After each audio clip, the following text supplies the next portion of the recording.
Hi, brief video introduction to the problem assignment, Slave Recollections in the Federal Writers Project.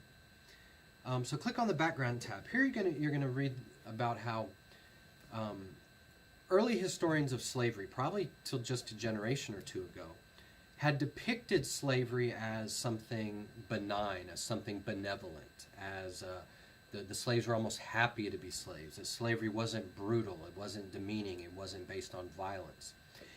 And so this kind of rosy picture of slavery, historians had put forth this interpretation because the primary sources they looked at were not broad and varied. The primary sources they looked at were from the slave owner's point of view, like plantation records or things like that.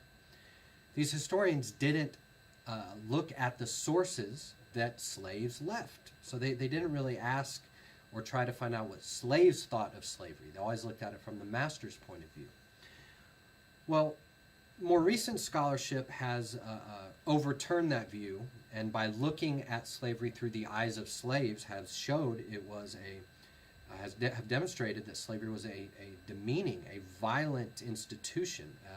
It was not happy, it was not benevolent, it was brutal. And what we're going to look at here is a couple of those sources of how slaves themselves viewed slavery. And in the 1930s, as part of the New Deal, the Federal Writers Project, this was a federal government program to put unemployed writers to work, and they sent these people to go interview former slaves and ask them about their experiences. The source material you're going to read here is the excerpts are only focused on how these slaves thought about their masters. Okay, these interviewers asked them a lot of different questions, but there's just some brief excerpts you're going to read, and it's all about how the slaves thought about their masters. So look at the sources tab. There are three personal anecdotes, personal stories here of three former slaves.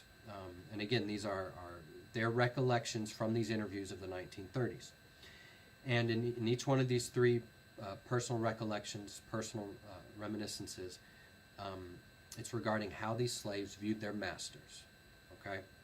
So they're very brief. Read those three sources. Then go to the Analyze the Evidence tab.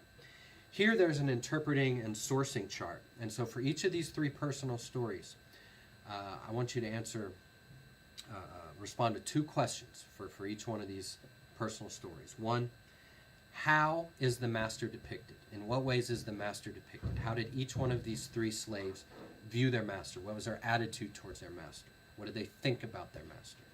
The second question, how might memory have affected their story?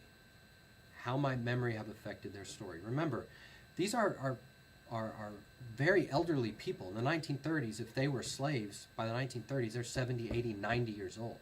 So the way in which their memory changed, or the way in which they thought about those things when they were children or very long ago, decades and decades ago, memory is not always reliable. So I want you to think long and hard about this source. How reliable is it? How might memory have affected it? And as always, remember, I'm looking for brief paragraphs, not a sentence, not a couple words. I want to see you engage with these sources. So we'll see you next time.